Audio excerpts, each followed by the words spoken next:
Welcome to Sneha teaching. तो आ गई हूँ मैं टॉप 5 क्वेश्चंस को लेके, जो कि मैंने प्रीवियस पेपर से उठाए हैं डायरेक्टली। जनवरी 2021 की ये पेपर है। तो इसमें से कुछ 5 क्वेश्चंस मैंने उठाए हैं जो आपको हेल्प करने वाले हैं एग्जाम में, जिसको मैं आपको समझाऊंगी। और इससे कि क्या होगा कि मैं आपको इस तरीके से अप्रोच बताऊंगी क्वेश्चन को सॉल्व करने का, जिससे कि ना सिर्फ ये 5 क्वेश्चन बनेंगे बल्कि अदर क्वेश्चन भी आपके बनने स्टार्ट हो जाएंगे। तो एक तरीका मैं आपको बताऊंगी कि क्वेश्चंस को कैसे सॉल्व करना है, ठीक है। अभी यहाँ पे देखते हैं पहला क्वेश्चन क्या है हमारा। पहला क्वेश्चन कह रहा है sequence of development among children from birth to adolescence is. यानी कि ये कहा जा रहा है कि जन्म से किशोरावस्था तक बच्चों में विकास किस क्रम में होता है। यानी सीधा सीधा पूछा जा रहा है कि sequence of development among children from birth to adolescence, क्या सीक्वेंस क्या होगा।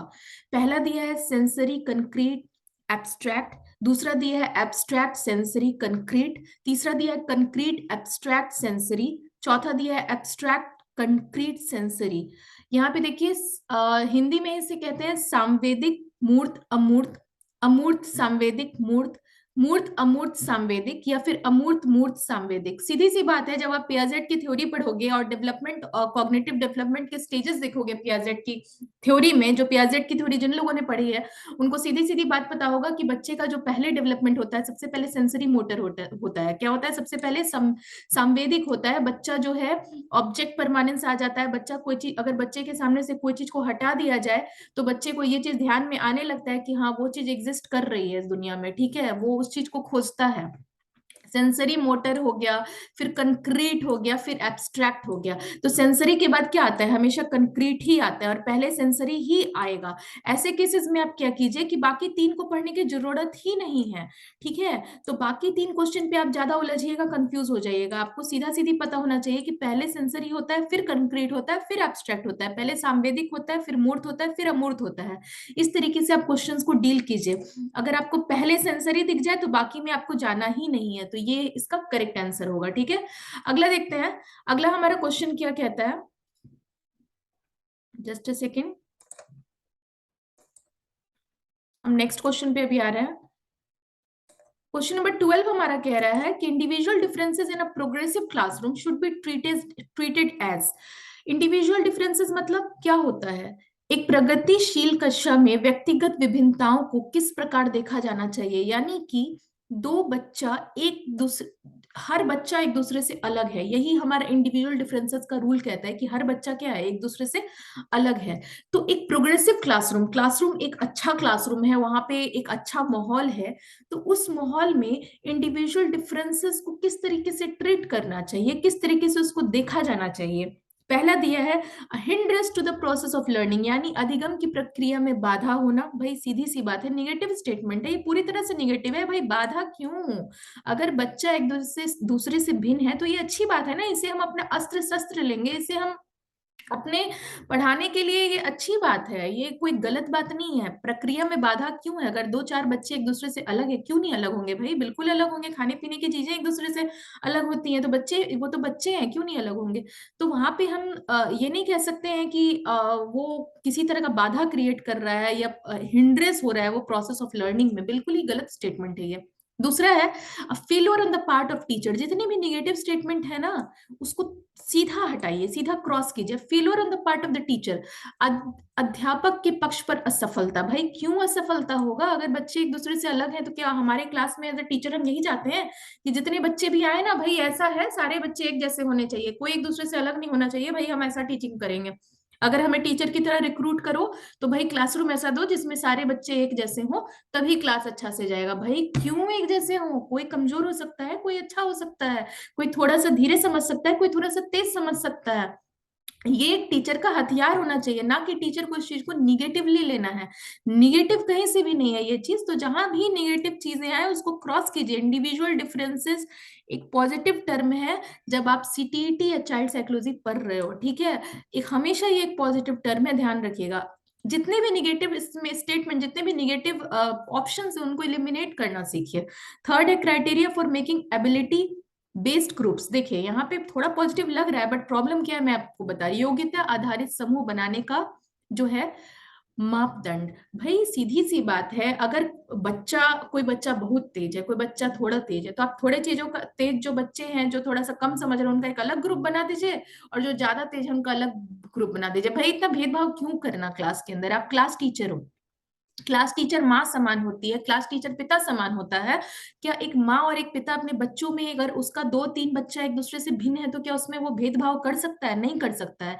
यही चीजें यहाँ की इंडिविजुअल डिफरेंसेस की थ्योरी कहती है। अगर दो तीन बच्चे एक दूसरे से भिन्न है, आपको कोई अधिकार नहीं है कि आप उनके साथ किसी भी तरह का अंतर करें। तो यहाँ पे चौथा जो तीसरा पॉइंट है, criteria for making ability based group, उसका एबिलिटी क्या है उस पर ग्रुप बना देना कहीं से भी ये उचित आंसर नहीं है। तो थर्ड ऑप्शन भी यहाँ पे गलत हो जाता है। आता है हमारा fourth option, important for planning of teaching learning process. Teaching learning process जो है उसकी प्लानिंग में ये हेल्प करता है। हाँ, ये कहीं ना कहीं मुझे सही लग रहा है, और ये सही ऑप्शन भी है। भाई सीधी सी बात है, इंपॉर्टेंट हो सकता है, अध्यापन अधिगम प्रक्रिया की प्रयोजना के लिए महत्वपूर्ण, यानी प्लानिंग, टीचिंग और लर्निंग, देखिए पॉजिटिव वर्ड है, पकड़िए पॉजिटिव वर्ड को, टीचिंग लर्निंग, ठीक है, उसके प्रोसेस में जो है ये इंपॉर्टेंट है। क्या है? इंपॉर्टेंट है। तो ऑब्वियस इंडिविजुअल डिफरेंस है, जो सबसे पॉजिटिव स्टेटमेंट आपको लगे उसको, जो सबसे सकारात्मक स्टेटमेंट लग रहा है उसको आप टिक मारिए। तो इसका सही आंसर क्या हो जाएगा? फोर्थ हो जाएगा। ठीक है, चलिए नेक्स्ट देखते हैं। नेक्स्ट क्वेश्चन क्या कहता है, बड़ा ही इंटरेस्टिंग है सीटीईटी का क्वेश्चन बनाना। आप टीचर बनने वाले हो, आपको बड़ा मजा आने वाला है, मैं पहले बता दे रही हूँ। ठीक है, अभी देखिए, यहाँ पे देखिए, अगला क्वेश्चन हमारा कह रहा है, in an inclusive classroom emphasis should be on, एक समावेशी कक्षा में पर डैश पर जोर होना चाहिए। यानी कि इंक्लूसिव क्लासरूम मतलब क्या होता है? इंक्लूसिव क्लासरूम मतलब ये होता है कि हर तरह के बच्चे उसमें पढ़ते हैं, चाहे वो बच्चा हैंडीकैप्ड है, चाहे वो बच्चा देख नहीं सकता है, चाहे वो बच्चा नॉर्मल है, चाहे वो बच्चा सुन नहीं सकता है। ऐसा देखा गया है कि जो हैंडीकैप्ड बच्चे हैं, उनका अलग स्कूल बना दिया जाता है, या जो जिन बच्चे में कोई अक्षमता है उसका अलग स्कूल बना दिया जाता है। नहीं, इंक्लूसिव क्लासरूम का रूल हमें ये कहता है कि जितने भी बच्चे हैं सबको एक जगह हम रख के पढ़ाएंगे। ठीक है, अगर इंक्लूसिव क्लासरूम है तो स्वाभाविक सी बात है कि हर तरह के बच्चे इंक्लूसिव क्लासरूम में पाए जाएंगे, हर तरह के बच्चे मिलेंगे।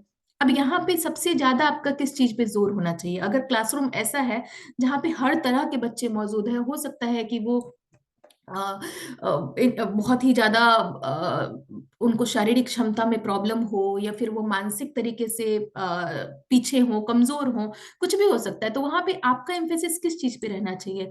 परफॉर्मेंस ओरिएंटेड गोल, प्रदर्शन अभिमुखी लक्ष्यों, आप एकदम परफॉर्मेंस के पीछे ही भागेंगे? भाई ऐसा है कि परफॉर्मेंस ही हमें अच्छा देना है, अब बच्चा चाहे हैंडीकैप्ड है, चाहे बच्चा बहुत अच्छा है, चाहे बच्चा बहुत खराब है, भाई हम रेस लगा रहे हैं। अब जो पैर से चल नहीं सकते हो ना, उसको भी दौड़ना ही पड़ेगा, हम परफॉर्मेंस अच्छा करेंगे अपने क्लास में। भाई एक टीचर अगर ऐसा कह रहा है तो बहुत ही टॉक्सिक टीचर है वो, कहीं से भी ये सही नहीं है। आपका क्लासरूम इंक्लूसिव है, और अगर टीचर ये बोल रहा है कि भाई हमें परफॉर्मेंस चाहिए, और बच्चा उसमें हर तरह का मौजूद है, हो सकता है कोई उसमें देख नहीं सकता है, हो सकता है कोई उसमें सुन नहीं सकता है, एक टीचर ये कहे कि आप भाई ऐसा है कि हम इसमें परफॉर्मेंस देंगे, तो टीचर की एक्सपेक्टेशन कहीं ना कहीं गलत है। तो ये क्वेश्चन, ये स्टेटमेंट रॉन्ग हो जाता है। अगला स्टेटमेंट हमारा आता है, अनडिफरेंशिएटेड इंस्ट्रक्शंस, यानी अविभेदी समरूपी निर्देशों, यानी कि आप जो है इंस्ट्रक्शंस ऐसा दीजिए, मतलब समरूपी निर्देशों, मतलब कहते हैं ना कि मतलब एक ही जैसा निर्देश देना, सबको एक ही जैसा निर्देश देना। भाई हम जो पढ़ा रहे हैं सब लोग एक चीज को समझो, जिसको समझना है समझो, जिसको नहीं समझना है नहीं समझो, मेरा 1 घंटे का पीरियड ओवर हुआ, मैं तो चला। भाई कहीं से भी ये स्टेटमेंट गलत है, इसको गलत कीजिए और आगे बढ़िए। Segregation of students based on their social identity, भाई वो समाज के किस ग्रुप से आए हैं, समाज के किस वर्ग से आए हैं, हम ऐसा करेंगे कि उनका एक एक ग्रुप बना देंगे। भाई जो पिछड़ी जाति से आए हैं उनका अलग ग्रुप बना दीजिए, जो हैंडीकैप्ड समाज से आए हैं उनका अलग ग्रुप बना दीजिए। क्लास के अंदर ही जब आप इतना भेदभाव करने लगिएगा तो आप टीचर क्यों हो? आपको टीचर बनने का कोई हक नहीं है। ठीक है, तो सेग्रीगेशन ऑफ स्टूडेंट्स आप नहीं कर सकते हो, उसके सामाजिक पहचान पर आप सेग्रीगेट नहीं कर सकते हो। अगर कोई ऐसा कर रहा है तो बहुत ही गलत कर रहा है, ये निगेटिव वर्ड है। ठीक है, नहीं कर सकते हो आप। चौथा है कि providing opportunities aiming at maximising potential of individual children. चौथा ये कह रहा है हर बच्चे के सामर्थ्य को अधिकतम करने के लिए अवसर प्रदान करना। देखिए सीधी सी बात है, आप हर बच्चे को लेके आपको चलना पड़ेगा। ऐसी सिचुएशन में आप किसी एक को लेके नहीं चल सकते हो आप, हर बच्चे के सामर्थ्य को लेके चलोगे। हर बच्चे का एक क्षमता अलग होता है। मान लीजिए उसमें कोई अंधा बच्चा है जो देख नहीं सकता है, हो सकता है कि उसमें कोई अलग क्षमता हो। उसमें कोई हैंडीकैप बच्चा है जो चल नहीं सकता है, हो सकता है कि वो ड्राइंग में अच्छा हो। उसमें कोई बहुत ज्यादा नॉर्मल बच्चा है, हो सकता है कि वो किसी चीज में कमजोर भी हो सकता है। तो बच्चे अलग अलग तरह के हो सकते हैं, उनकी क्षमताएं अलग अलग तरह की हो सकती है, उनका बैकग्राउंड अलग तरह का हो सकता है। बट एज अ टीचर आपका क्या काम है? आपका काम ये है कि उन सबको अवसर देना, उन सबको अवसर देना, और उन सबकी क्षमता को देखते हुए उन्हें अवसर जो है प्रदान करना। ऐसा नहीं है कि उनकी क्षमता को इग्नोर करते हुए आप उन्हें अवसर प्रदान करें। ये तो वही बात हो गई कि एक हैंडीकैप बच्चे से आप कहोगे कि दौड़ के दिखाओ बेटा, क्योंकि आपके बगल वाला बच्चा दौड़ रहा है। सबकी क्षमता को देखिए, उसको देखिए, और उसको नीचा फील ना कराते हुए, उसको कुछ गलत फील ना कराते हुए, उन सबको इक्वल फील कराते हुए क्लासरूम को एक इक्वल तरीके से लेते जाइए। एक कहते हैं ना, एक समावेशी कक्षा बनाइए। ये एक कक्षा बनाइए, ये एक टीचर का, एक अच्छे टीचर का ये निशानी है। तो फोर्थ क्वेश्चन जो है वो कहीं ना कहीं बिल्कुल सही बैठता है। आइए नेक्स्ट क्वेश्चन हम देखते हैं। आज हम लोग 5 क्वेश्चन करेंगे, अभी हमारा 3 क्वेश्चन हो चुका है। नेक्स्ट क्वेश्चन क्या है समझिए। क्वेश्चन बड़ा ही इंटरेस्टिंग होता है सीटीईटी का, अगर आप उसको डेप्थ में समझेंगे ना, अगर आप ऊपर ऊपर से क्वेश्चन को आंसर करके आ जाएंगे तो गड़बड़ हो जाएगा। चलिए अब, according to the rights of person, अगला क्वेश्चन है, according to the rights of person with disabilities act 2016। 2016 में एक डिसेबिलिटीज एक्ट निकला था, दिव्यांगजन अधिकार अधिनियम 2016 में आया था। कब आया था? 2016 में दिव्यांगजन अधिकार नियम आया था। उसके अनुसार निम्न में से किस शब्दावली का प्रयोग उपयुक्त है? ये कह रहा है which of the following term is appropriate to use. कौन सा टर्म को आप अप्रोप्रिएट यूज कर सकते हैं rights of person with disabilities 2016 में जो आया था उसके अनुसार। अभी हाल में आया 2016, ऐसा नहीं है 20 साल पहले आया था। पहला, आप रिटार्डेड स्टूडेंट बोल सकते हैं, ठीक है। दूसरा, ठीक है, आप हैंडीकैप्ड स्टूडेंट बोल सकते हैं। तीसरा, आप स्टूडेंट विद फिजिकल डिसेबिलिटी बोल सकते हैं। चौथा, स्टूडेंट विद क्रिपल्ड बॉडी बोल सकते हैं। सीधा सा बात है, ये कह रहा है कि कौन सा वर्ड बोलना सही है। ऐसा नहीं है कि कोई बच्चा दिव्यांग है तो आप उसे कुछ भी बोल के आप उसे निकल जाएं। ये एक लॉ है, अगर आप उसे कुछ भी बोल देते हो तो ये कहीं ना कहीं रॉन्ग है। तो आप उसे या क्या बोलोगे? मंदित छात्र बोलोगे, विकलांग छात्र बोलोगे, छात्र जिसे शारीरिक दिव्यांगता है ये बोलोगे, या फिर छात्र जिसका अशक्त शरीर है ये बोलोगे? भाई सीधी सी बात है कि अगर कोई दिव्यांग है तो उसे हमें सोसाइटी से अलग करने का कोई अधिकार नहीं है। इसीलिए इंक्लूसिव क्लासरूम का एक रूल बना है कि उसमें चाहे कोई भी बच्चा है, चाहे दिव्यांग बच्चा है, चाहे देखने में वो प्रॉब्लम है, चाहे सुनने में प्रॉब्लम है, चाहे वो उसकी बुद्धि थोड़ी सी ज्यादा डेवलप नहीं है, तब भी वो बच्चा उसी क्लासरूम में रहेगा। वो अलग बात है कि आज भी हमारे देश को सुधरने की जरूरत है, क्योंकि कहीं कहीं ऐसा है कि ऐसे बच्चों के लिए अलग स्कूल कर दिया जाता है, तो वहां पे हमें चेंजिंग की जरूरत है। लेकिन यहाँ पे क्या कह रहा है कि यहाँ पे क्या कह सकते हैं, मंदित छात्र। भाई आप ऐसे कह देगा भाई मंदित छात्र है ये तो भाई कर ही नहीं सकता कुछ। एक स्पेसिफिक वर्ड यूज करना, उसको दिव्यांग बोल देना, विकलांग छात्र बोल देना, ये कहीं से भी अब्यूसिव लगता है, बोलने में अच्छा नहीं लगता। आप ऐसे नहीं बोल सकते, किसी की बेइज्जती करना अच्छी बात नहीं, आप ऐसे नहीं बोल सकते हो। ये उसकी, वो डिफरेंटली एबल्ड है, उसमें अलग क्षमताएं हैं, अगर उसमें ये है गड़बड़ तो उसमें कुछ अच्छी चीजें हैं। तो आप ये कह सकते हो छात्र, जिसका सही आंसर होगा student with physical disability. Handicapped एक पर्टिकुलर वर्ड है, इस वर्ड से थोड़ा दूर रहिए, ऐसे आप नहीं बोल सकते। स्टूडेंट विद फिजिकल डिसेबिलिटी यानी छात्र जिसे शारीरिक दिव्यांगता है, और ये बहुत ही कॉमन सी बात है, किसी को भी हो सकता है, ये बहुत ही आम बात है, कोई बात नहीं, हो सकती है ये बात। ऐसे ऐसे बच्चे क्लास में पढ़ सकते हैं और इन्हें हमें अलग ट्रीट नहीं करना है, ये हमारा रूल्स, टीचिंग रूल्स कहता है, ठीक है। तो ये इसका सही आंसर क्या होगा? हमारा 3 होगा, ठीक है। अगला क्वेश्चन देखते हैं, क्वेश्चन नंबर 15 क्या कहता है हमें। Let me clear the drawing, ये लास्ट क्वेश्चन है आज के लिए। अभी आज के लिए इतना ही रहने देते हैं, जस्ट ए सेकेंड। हाँ, अगला हमारा कहता है कि in order to address the needs of students who are facing learning difficulties a teacher should not, यानी अधिगम कठिनाइयों से जूझते छात्रों की जरूरतों को संबोधित करने के लिए एक अध्यापक को क्या नहीं करना चाहिए। सीधी सी बात है कि कोई बच्चा है, उसे लर्निंग में प्रॉब्लम हो रही है, उसे सीखने में प्रॉब्लम हो रहा है, वो समझ नहीं पा रहा है कुछ चीजों को, तो टीचर को क्या नहीं करना चाहिए। क्वेश्चन में क्या होता है ना, बच्चे क्या करते हैं, नॉट भूल जाते हैं, नॉट छोड़ देते हैं, और जो पॉजिटिव है उसको टिक करके आ जाते हैं। भाई कहीं भी नॉट हो, और हो, ये सब चीजों से सतर्क रहिए, सतर्क रहना सीखिए। यहीं पे क्वेश्चन आपका रॉन्ग होता है, आंसर आप रॉन्ग करके आ जाते हो। यहाँ कह रहा है क्या नहीं होना चाहिए, use multiple audio visual aids, दृश्य श्रव्य सामग्रियों का इस्तेमाल। भाई सही बात है, क्यों नहीं करेंगे, बिल्कुल ठीक है, करना चाहिए। ऑडियो विजुअल हर तरह का एड्स यूज करना चाहिए। Use constructive pedagogical approaches, Sanraj सन एक मिनट, मेरी हिंदी थोड़ी वीक हो सकती है, इसके लिए आप लोग सब कॉपरेट कर सकते हो मुझे। हाँ, संरचनात्मक शिक्षा शास्त्रीय उपागमों का इस्तेमाल, ठीक है।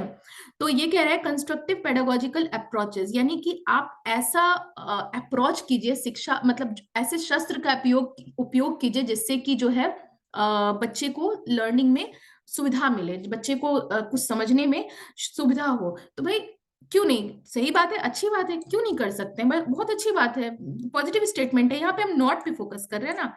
थर्ड ऑप्शन आ रहा है हमें, डू इंडिविजुअलाइज्ड एजुकेशनल प्लानिंग, व्यक्तिगत शैक्षिक योजना बनाना। बिल्कुल बना सकते हैं, क्या दिक्कत है इसमें, बिल्कुल बना सकते हैं आप। हर बच्चे का आप हर बच्चे को लेके चलना होता है ना, ऐसा नहीं कि आप कोई एक ही चीज करें। और फोर्थ है हमारा, practice rigid structures for pedagogy and assessment. अरे भाई रिजिड क्यों करना, यहाँ पे सीधा सा बात है, एक टीचर अगर रिजिड हो जाएगा अपने सिलेबस को लेके, अपने करिकुलम को लेके, इतना रिजिड होना अच्छी बात नहीं है। इसीलिए तो बीएड करते हैं, बीएड में हमें क्या बताया जाता है कि हमें रिजिड नहीं होना है किसी भी चीज को लेके, ठीक है। अब यहाँ पे देखिए, practice rigid structures for pedagogy and assessment, शिक्षा शस्त्र और आकलन की जटिल संरचनाओं का प्रयोग। भाई कहीं से भी स्टेटमेंट पॉजिटिव आपको लग रहा है तो बताइए। Practice rigid structures for pedagogy and assessment, pedagogy और असेसमेंट के लिए रिजिड स्ट्रक्चर आप प्लान करेंगे। भाई ऐसा है, हमने रिजिड स्ट्रक्चर प्लान कर लिया, बच्चा धीरे समझ रहा है, बच्चा देरी से समझ रहा है, बच्चा जोर से समझ रहा है, बच्चा सुबह से शाम में समझ रहा है, हमें उससे कोई फर्क नहीं पड़ता। भाई मेरा जो पढ़ाने का तरीका है ना, मेरा रिजिड है, मैं वैसे ही पढ़ाऊंगा, बच्चे को समझ में आए या ना आए, समझ में आए तो क्लास में रहो, नहीं समझ में आ रहा है क्लास से बाहर जाओ। बिल्कुल रॉन्ग है।